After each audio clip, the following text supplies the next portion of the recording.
Here's a quick one. Nothing to do with politics, nothing to do with the Labour Party or anything. Simple driving situation. Now, I've got the dash cam footage of it somewhere, but in all honesty, that's in the car, and I just can't be asked to go and get the SIM card out, all right? Let me give you a quick bit of explanation. I live on a street where there is really parking only on one side.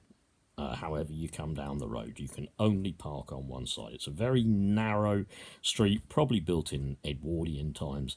Everybody is occupied, all the parking spaces on the side you can park on. I'm near my own home, okay?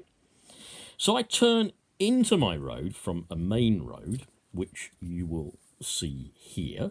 I turn into my road from that main road here, yeah? And obviously this looks back to front on the screen, but I am going down the road to try and find a parking space. At the same time, to be fair, there is another main road back there that the person I will call them turns in onto the same road as me.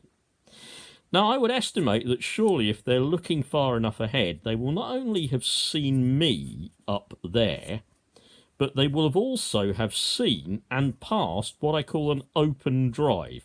It's really a parking area where, there is a large garage, so that space is quite wide. There was nothing in this driveway where this double garage is, and this person here will have already seen that, well, I'm assuming they've seen it, when they turned onto the road off of their main road and saw me coming down. Now, naturally, I'm coming down quite slowly because I'm trying to find a parking place, so I'm not going particularly fast. Well, sure enough, you can guess what this leads to. Face to face, yeah? Clearly, this person thought, I suppose quite reasonably, that I should just drive on, here is the pavement, that I should just drive on the pavement and let them go, yeah? I should mount the pavement, they shouldn't have to mount the pavement. Good reason for me not wanting to drive on the pavement, by the way, although you don't actually see them. Let me draw them in. I have just walked past, and you will see, I have just driven past a little, where are they on my diagram? Look, believe it or not, that's supposed to be a little kid on the way home from school. So, I've got to about there, and the little kid is still walking along behind me. Now, do I also want to drive onto the pavement when there's a little kid using it? Yep. And in any case, even if it is a case of one of us having to drive on the pavement, she's much further... okay, it was a woman, but it could have been anybody. It doesn't matter. She's much further away than me, than from the little kid that's walking down the pavement. So you've got it. Standoff. Bumper to bumper. Eye to eye. Nose to nose. Neither of us wants to move. You know that kind of situation. It happens. One person or the other won't move.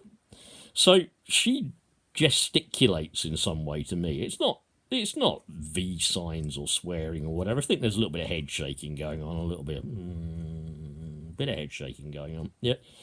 And I try to indicate to her, and maybe I just don't do this very well, that she could back up and occupy that space there. That open parking space that I showed you earlier. She could back up in the direction of that arrow and just let me go through and occupy that space, because in all honesty, I don't want, with that kid around, to drive onto the pavement.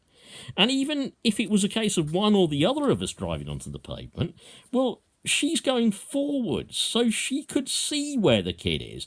Not saying I can't see, I can use my mirrors and see. No, in the end, okay, minor standoff, yeah, and eventually, still shaking the head, she decides to drive onto the pavement and let me pass, yep. How do you read that situation, those of you who drive? Yeah, I'd honestly like to know. In the end, had she been a little bit more observant on her way down the road and planned a little bit better, she would have seen me going slowly looking for a space, held back a little bit, even left that open parking area available to me to pull in. But no, she was absolutely focused on going forwards. Yeah, absolutely focused on it. Now, to be honest with you, if push had come to shove, I would most likely have just let the kid pass and then I would have driven up onto the pavement myself. Yeah? I would have been quite happy to do it. But not while there's a kid around actually using the pavement, yeah? But what does that tell me? It tells me that a lot of people, when driving, don't look far enough ahead. They don't anticipate what they might be driving towards next. And it also tells me that certain people just kind of naturally assume they're always going to be allowed, they're always going to keep going. Well, what I try to do is assume let's keep the traffic flow going, okay? Difficult one. If you're a driver, or for that matter, if you're a learner, tell me what you think. I'd be really interested. Thanks a lot. Bye.